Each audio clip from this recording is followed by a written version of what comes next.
I'm back again with another person that was in my life back in the days. He started working for us, and the reason why I'm bringing him in is because I want to show you the difference in some of the people that I knew personally. Now, Wally came to us from being incarcerated because my mentor Ori hired a lot of ex-felons because they were good workers. Wally, like a lot of the guys that Ori hired, came out of the prison system where they taught the clothing industry back in the day. And we gave Wally a job because what not he could steal from us, so Ori hired him. He was a fitter for us. He knew how to fit. He was very suave and debonair and knew how to talk to all the players. And it was later, as I started watching him, he knew most of the players. But that's part of it. Well, Wally got killed about 2 years. He worked for us about 2 years and then he got killed. How that all came about, that's another story.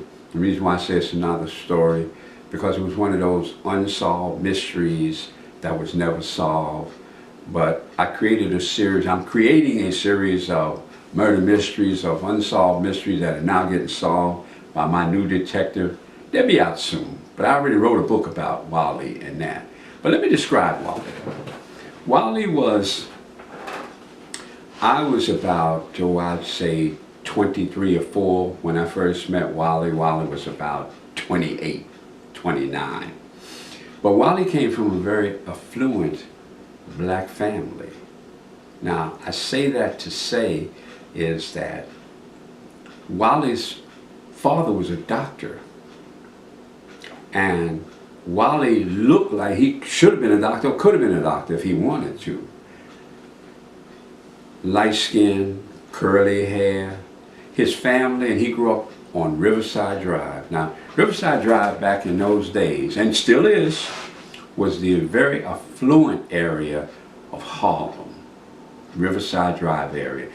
The folk that lived on Riverside Drive were people of means. And usually they were professional people, doctors and lawyers and educators and big-time accountants and things like that. So they were people of means. Whereas if you move further into Harlem, complexion changed, whole situation. But that's where he came from. And he worked for us, like I say, he worked for us for almost 2 years. He got killed. But I went out with Wally. I hung out with him. Boy taught me some things in life I didn't know. Like I'm saying, you could live in an area and not know a whole lot of things, but then you could ask to find out about those things. That's what I did. I always asked questions. How you do this? How you do that? But Wally, he was a nice guy. And I didn't realize till after he got killed just how involved he was in the cocaine business. I'd have never thought it. I would have never thought it, you know. He drove a big Oldsmobile 98 luxury sedan, big car. You had to have money to buy one of those cars. It was like the, even though it was General Motors, it was like the Cadillac of the Oldsmobile. That's what he drove. That's what he rode. He was just a nice guy who dealt cocaine on the side. We didn't know any of this until after he got killed. That's why I say, you don't know these people until you know them. And like I said, I didn't learn out a lot about him till after the fact. So I'm going to leave you on that note because I don't want to get into all the bad guys that we knew and that we dealt with.